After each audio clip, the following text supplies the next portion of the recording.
Beautiful. Our second artist is Sharon Denny, who's here with us for the first time. And our first reader is Maggie Bergesser. Maggie, there you are. Welcome.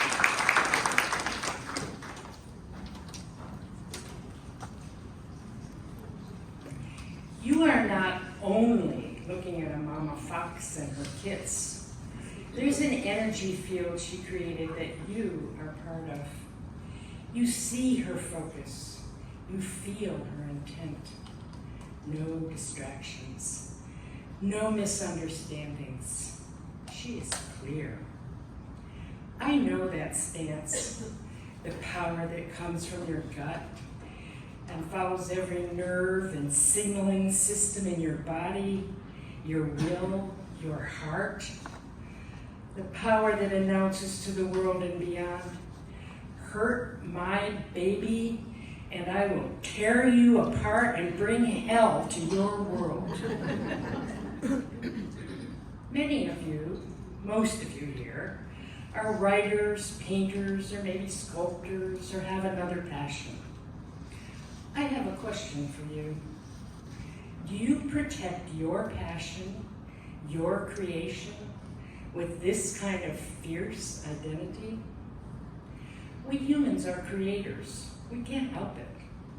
We can miscreate with mindless thinking and sloppy habits, or not pay any attention to what we're doing and default create. But is that what you really want? How are you intimidating distractions from your heart's desire, your passion? Is it the laundry, the grandkids, the volunteer work, shopping, television? Maybe the rabbit hole of thinking it's just a hobby and not really important. Or thinking, I'm not really that good anyway. Or my big one, nobody really cares. I invite you to focus every fiber of your being on your creative expression. Like our mama fox with piercing eyes and all senses alert and moving forward, protecting that baby, that project, that thing that shares with all of us and everything what you are, who you are, uniquely. That part of you that you alone can create for all the universe, for all that is to be greater and grander than it was before you did, before you do that thing you do.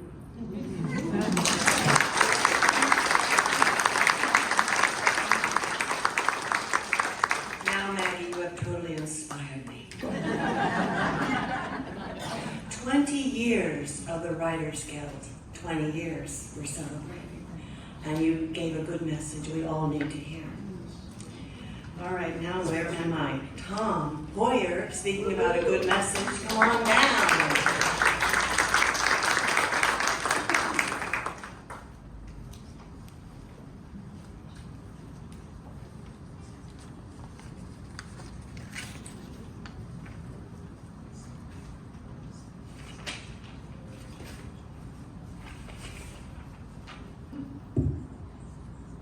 Yeah, she's definitely right. The eyes have it. A few weeks ago, I was cycling down a neighborhood street, and I spied a fox loping parallel to me across the front lawns of the houses. A nondescript furry bundle was in its mouth. Thinking of Tennyson's line about nature red in tooth and claw, I assumed the bundle was prey, and the fox was carrying it off to some private place where it could eat it. When I reported this to friends, they told me the fox was more likely transporting one of its kits. That foxes typically carry kits by the names of their necks. I stood corrected. Sharon Denny's photograph gave me the fox at very close range, and it caused me to think further. I had gone from thinking of the fox as a carnivore to seeing it as a mother. Looking at Denny's fox in the eye, it seemed that perhaps both things could be true. The fox is carrying a kit, gripping its nape so gently that it appears to be asleep, and with a smile on its face. There's no gentleness in the vixen's eyes, though. I do some research on Google and discover that foxes, while touchingly maternal in many ways, are also capable of eating kids. And I learn they sometimes do for a variety of reasons, including food, family planning, and because of competition among male foxes. The fox world is more complicated than I thought. I'd be horrified if it hadn't then occurred to me that there are human analogs to much of this animal behavior, that in fact we're known as human animals. The author Montaigne wondered if his cat was as amused at watching him as he was at watching the cat. I wonder if the fox was looking at me and entertaining similar thoughts. Thank you.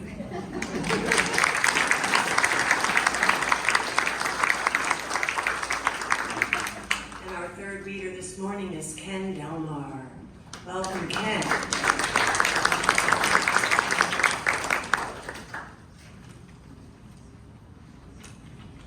Don't worry, this is not sad.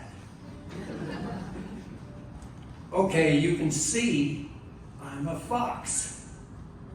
Maybe some in the back can't see. There's a fox in this thing. Here I am carrying my last kit out of harm's way. Don't worry, I'm not a talking fox or a fox with superpowers. I am a reincarnation. Don't pretend you've never worried about it. Let me assure you folks, reincarnation happens. I used to be an IRS tax investigator who lived in Lewis and worked one day a week in DC. Now here I am living back in my old neighborhood in Lewis, only now I'm a fox. I used to be a tax fox, and now I'm a fox. From hunter to hunted. That's the zinger about reincarnation. It comes with karma. You're gonna get your just desserts after all, my friends.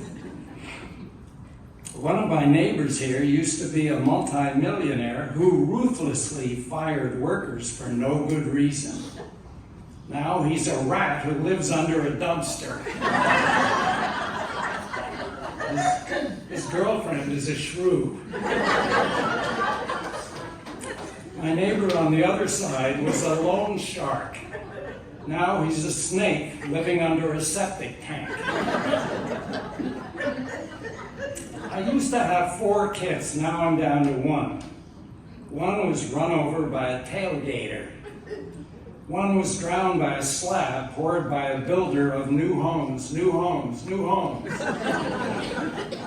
third was trampled by a stampede of recent home buyers trying to find a dentist.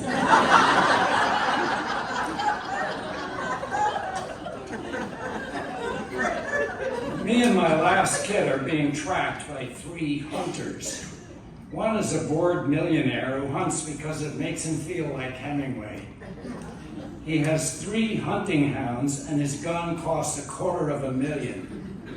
Thank God he can't hit the side of a barn. No, fact check. Yesterday, a barn swallow told me that he had indeed shot the side of a barn. The second hunter is a Gen Z drug user who hunts to get his way from his parents. He brings us doggy treats. The third hunter is a poacher. His old gun misfires a lot, thank God. He's not poor, but he's missing several teeth. I guess he never did find a dentist.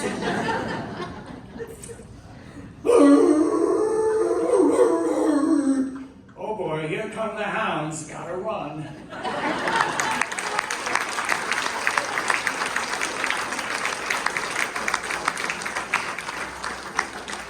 Well, I met our artist for the first time this morning, and Sharon, I told you don't have to be worried, right? Her name is Sharon and Denny, excuse me. And I just want to mention she is also exhibiting at the Waterfall Festival in Eastern Maryland. Some of you love to go to this, right? November 8th to 11th, right? So come on up and tell us about your inspiration.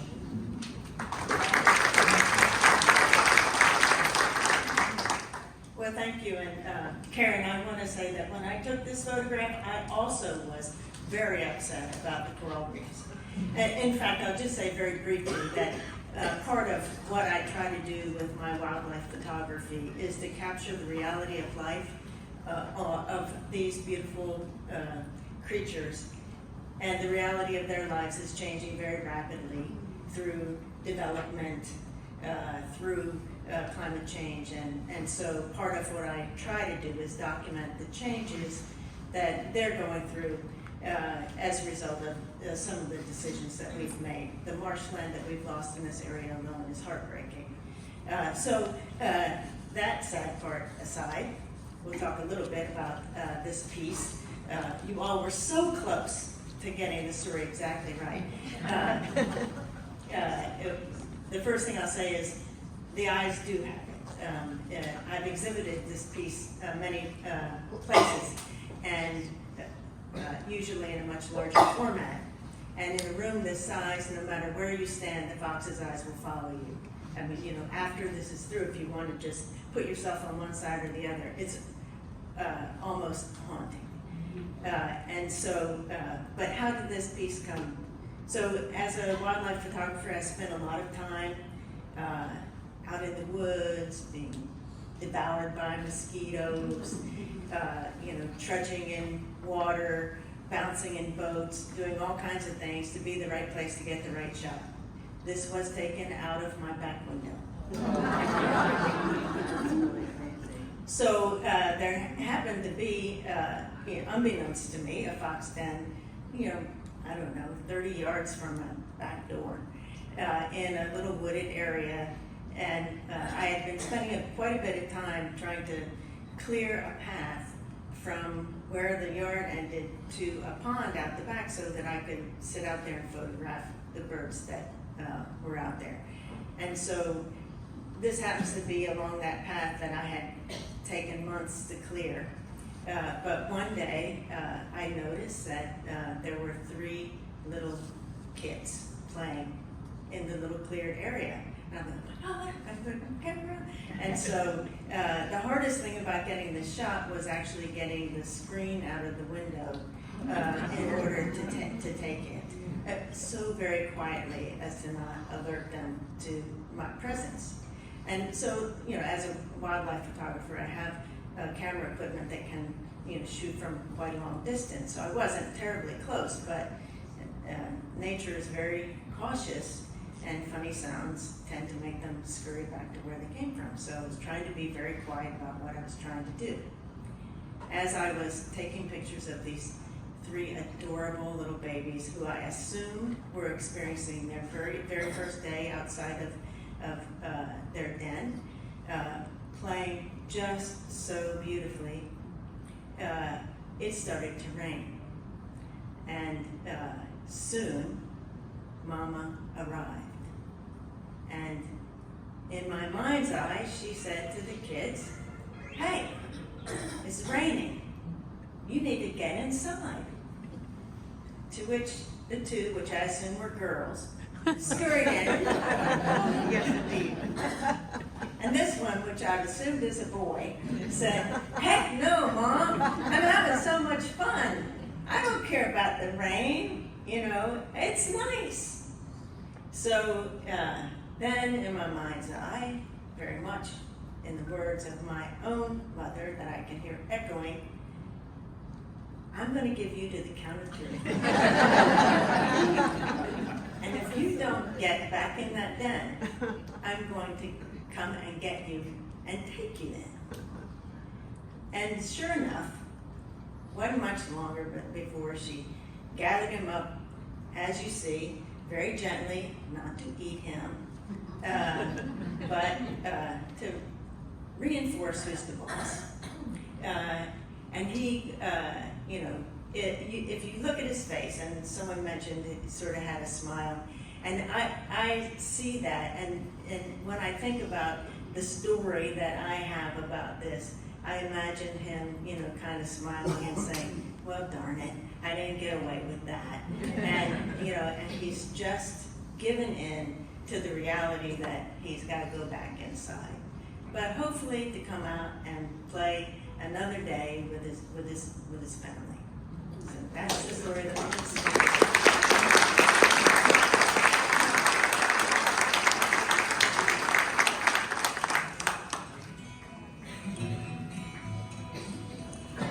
About 10 years ago, I bought this little thing that fits on my mic stand that holds picks. I finally got to use it.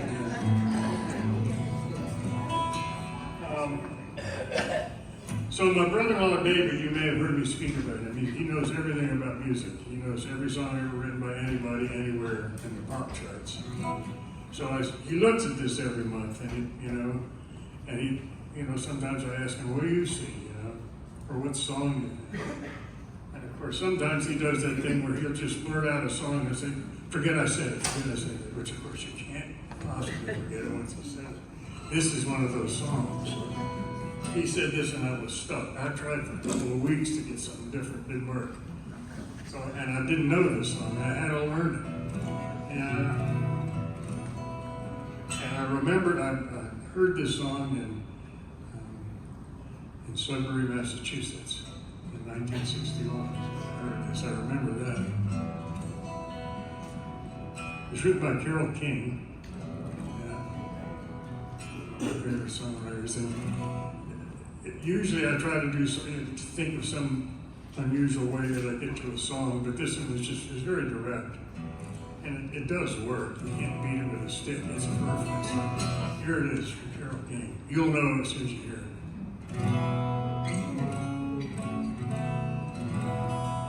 My tears are falling, 'cause they've taken you away. And though it really hurts me so, there's something I gotta say. Take good care of my baby. Please don't ever make her blue. Just tell her that you love her. Make sure you're thinking of her in everything you say and do. Take good care of my baby. Don't you ever make her cry. Just let your love surround her. Make rainbows all around her. Don't let her see a clouded sky. Once upon a time, that girl was mine. If I'd been true, I know she'd never be with you. So take good care of my baby. Be as kind as you can be. And if you should discover that you don't really love her, just send my baby